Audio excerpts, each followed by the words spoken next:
The dashboard panel gives you a quick overview of your device usage, test run summary, team behavior, etc.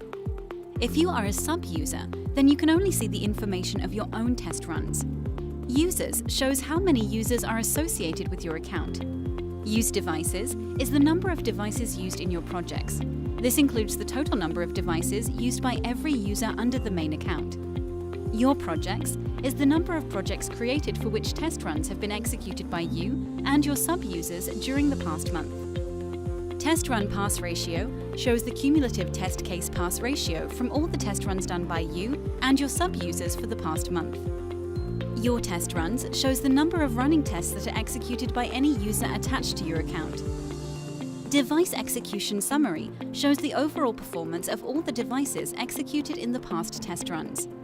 And depending on the test cases, some devices may be excluded from the test run because, for example, their API level is too old or the device has a very slow processor.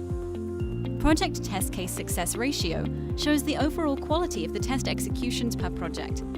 The sub-users' test runs are also included in the final success ratio, while sub-users only see the success ratio of their own projects.